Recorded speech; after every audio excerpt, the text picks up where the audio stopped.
2025ನೇ ಇಸ್ವಿ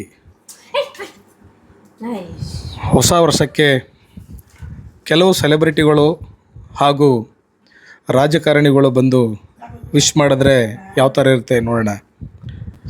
ಮೊದಲನೆಯದಾಗಿ ಕರ್ನಾಟಕದ ಮುಖ್ಯಮಂತ್ರಿಗಳು, ಮೈಸೂರಿನ ಹುಲಿ, ನಮ್ಮ ಕರ್ನಾಟಕದ ಟಗರು ಅಂತೆ ಖ್ಯಾತಿ ಪಡೆದಿರೋದಂಥ ನಮ್ಮ ಸಿದ್ದರಾಮಯ್ಯನವರು ಬಂದು ವಿಶ್ ಮಾಡಿದರೆ ಯಾವ ಥರ ಇರ್ತಿತ್ತು ಅಂತ. ಆ್ಯಕ್ಚುಲಿ ಸಿ ವಾಟ್ ಹ್ಯಾಪನ್, ಏನು ಇವತ್ತು ನಾವು ಒಂದು ಹೊಸ ವರ್ಷವನ್ನು ಆಚರಣೆ ಮಾಡಬೇಕು ಅಂತಿದ್ದೀವಿ. ರಾಜ್ಯದ ಜನತೆಗೆ ಸುಖ, ಶಾಂತಿ, ನೆಮ್ಮದಿ ಎಲ್ಲ ದೊರಕಿಸ್ಲಿ ಅಂತ ಈ ಒಂದು ಸಂದರ್ಭದಲ್ಲಿ ಹೇಳಕ್ಕೆ ಇಷ್ಟಪಡ್ತೀನಿ. ಹಾಗೆ ಪ್ರತಿ ವೇದಿಕೆ ಮೇಲೋದಾಗ್ಲೂ ಕೂಡ ನಾನು ಒಂದು ವಿಚಾರನ ಹೇಳಕ್ಕೆ ಇಷ್ಟಪಡ್ತೀನಿ. ಏನಪ್ಪ ಹೇಳಿದ್ರೆ,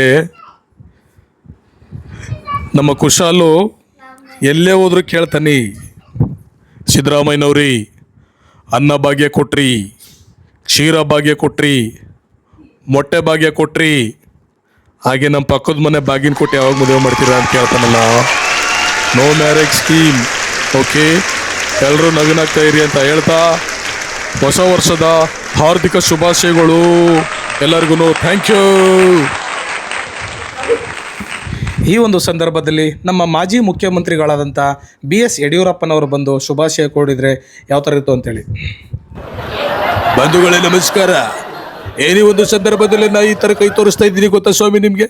2029ರಲ್ಲೂ ಅಷ್ಟೇ, 2031ರಲ್ಲೂ ಅಷ್ಟೇ, 2045ರಲ್ಲೂ ಅಷ್ಟೇ ನಾನು ಯಾವಾಗಲೂ ಇದೇ ಥರ ಕೈ ತೋರಿಸ್ತಾ ಇರ್ತೀನಿ.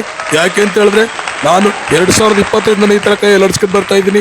ಅಂದರೆ ಯಡಿಯೂರಪ್ಪ 2025 ಆಗಲಿ 26 ಆಗಲಿ ಯಾವಾಗಾದ್ರೂ ಇದೇ ಥರ ಇರ್ತಾನೆ ಅಂತ ಹೇಳಕ್ಕೆ ಇಷ್ಟಪಡ್ತೀನಿ ಸ್ವಾಮಿ. ಎಲ್ಲರಿಗೂ ಹೊಸ ವರ್ಷದ ಹಾರ್ದಿಕ ಶುಭಾಶಯಗಳು ಹೇಳಕ್ಕೆ ಇಷ್ಟಪಡ್ತೀನಿ.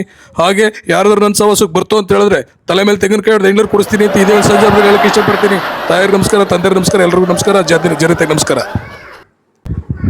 ಈ ಒಂದು ಸಂದರ್ಭದಲ್ಲಿ ನಮ್ಮ ಮಾಜಿ ಮುಖ್ಯಮಂತ್ರಿಗಳು ಹಾಗೂ ಕೇಂದ್ರ ಮಂತ್ರಿಗಳು ಆಗಿರ್ತಕ್ಕಂಥ HD ಕುಮಾರಸ್ವಾಮಿ ಅವರು ಬಂದು ಒಂದು ಶುಭಾಶಯ ಕೋರಿದರೆ ಯಾವ ಥರ ಇತ್ತು ಅಂತ ಹೇಳಕ್ಕೆ ಇಷ್ಟಪಡ್ತೀನಿ. ನೋಡಿ ಬ್ರದರ್, ಏನೇ ಒಂದು ಸಂದರ್ಭದಲ್ಲಿ ನಾನು ಒಂದು ಘಂಟಾಘೋಷವಾಗಿ ಹೇಳಕ್ಕೆ ಇಷ್ಟಪಡ್ತೀನಿ. ಈ ರಾಜ್ಯವನ್ನು ಆಳ್ತಕ್ಕಂಥ ರಾಜ್ಯ ಸರ್ಕಾರ, ಅಲ್ಲೂ ನಾನು ಮಿನಿಸ್ಟರ್ ಆಗಿದ್ದೆ. ಈಗ ಕೇಂದ್ರವನ್ನು ಆಳ್ತಕ್ಕಂಥ ಕೇಂದ್ರ ಸರ್ಕಾರದಲ್ಲೂ ಕೂಡ ಇವತ್ತು ನಾನೊಂದು ಮಂತ್ರಿ ಆಗಿದ್ದೀನಿ ಅಂತ ಹೇಳಕ್ಕೆ ಇಷ್ಟಪಡ್ತೀನಿ. ಯಾವುದೇ ಒಂದು ಜಾಗದಲ್ಲಿ ಹೋಯ್ತು ಅಂತ ಹೇಳಿದ್ರೆ ಕುಮಾರಣ್ಣ ಬಂದರು ಅಂತೇಳಿ ಈ ರಾಜ್ಯದ ಜನ ಏನು ನನ್ನನ್ನು ಒಂದು ಇಷ್ಟಪಡ್ತಾರೆ. ಎಲ್ಲರಿಗೂ ನಾನು ಸಿಕ್ಕಿದಾಗ ಅವ್ರನ್ನ ನಾನು ಬ್ರದರ್ ಅಂತ ಹೇಳಕ್ಕೆ ಇಷ್ಟಪಡ್ತೀನಿ. ಯಾಕೆ ಈ ಮಾತು ಹೇಳ್ತಿದ್ದೀನಿ ಅಂತ ಹೇಳಿದ್ರೆ, ಮಂಡ್ಯಗೆ ಹೋಗ್ಬೇಕಾದ್ರೆ ನನ್ನ ಆ ಚಾಮರಾಜಪೇಟೆ ರೋಡ್ನಲ್ಲಿ ಹೋಗ್ಬೇಕಾದ್ರೆ ನಮ್ಮ ಜಮೀರಣ್ಣವ್ರು ಸಿಕ್ಕಿದ್ರು.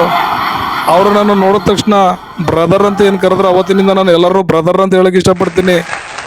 ಜೊತೆಗೆ ರಾಜ್ಯದ ಜನತೆಗೆ ಹಾಗೂ ದೇಶದ ಜನತೆಗೆ ಈ ಒಂದು ಸಂದರ್ಭದಲ್ಲಿ ನಾನು ಒಂದು ಹೊಸ ವರ್ಷದ ಹಾರ್ದಿಕ ಶುಭಾಶಯಗಳು ಅಂತೇಳಿ ವಿಶ್ ಮಾಡೋಕ್ಕೆ ಬಯಸ್ತೀನಿ ಬ್ರದರ್. ಎಲ್ರಿಗೂ ನಮಸ್ಕಾರ, ತಾಯಿ ನಮಸ್ಕಾರ, ತಂದೆ ನಮಸ್ಕಾರ, ಎಲ್ಲರಿಗೂ ಒಳ್ಳೆಯದಾಗಲಿ. Thank you. ಸಂದರ್ಭದಲ್ಲಿ ನಮ್ಮ ಸಾಹಸ ವಿಷ್ಣುವರ್ಧನ್ ಅವರು ಬಂದು ವಿಶ್ ಮಾಡಿದರೆ ಯಾವ ಥರ ಇತ್ತು ಅಂತೇಳಿ. ಹೌಲ ಎಲ್ಲರಿಗೂ ಹೊಸ ವರ್ಷದ ಹಾರ್ದಿಕ ಶುಭಾಶಯಗಳು. ಯಾಕೆ ಅಂತ ಹೇಳಿದ್ರೆ, ಹೊಸ ವರ್ಷದಲ್ಲಿ ಎಲ್ಲರನ್ನೂ ಕೂಡ ಖುಷಿಯಾಗಿರಬೇಕು ಅಂತ ಹೇಳ್ತೀನಿ. ಈ ಕೈ ಕರ್ನಾಟಕದ ಆಸ್ತಿ, ಈ 5 ಬೆರಳುಗಳು ಕನ್ನಡಿಗರ ಶಕ್ತಿ. ಮುಷ್ಟಿ ಇಟ್ಟು ಹೊಡೆದ ಅಂತ ಹೇಳಿದ್ರೆ ಚರಿತ್ರೆಯಲ್ಲಿ ಎದ್ದು ಬಂದಿದ್ದೇ ಇಲ್ಲ. ನನ್ನ ಮಕ್ಕಳ ಕನ್ನಡ ನಾಡಿಗಾಗಲಿ, ಕನ್ನಡ ಭಾಷೆಗಾಗಲಿ, ಕನ್ನಡ ಮಣ್ಣಿಗಾಗಲಿ, ಕನ್ನಡ ನೆಲಕ್ಕಾಗಲಿ ಒಂದೇ ಒಂದು ಚೂರು ಏನಾದರೂ ತೊಂದರೆ ಆಯಿತು ಅಂತ ಹೇಳಿದ್ರೆ ಈ ಸಾಹಸ ಸಿಂಹ ಮತ್ತೆ ಬರ್ತೇನೆ ಅಂತ ಹೇಳ್ತೀನಿ. Thank you. ಎಲ್ಲರಿಗೂ ಹೊಸ ವರ್ಷದ ಹಾರ್ದಿಕ ಶುಭಾಶಯಗಳು. ಎಲ್ಲರಿಗೂ ಒಳ್ಳೆಯದಾಗಲಿ. Thank you.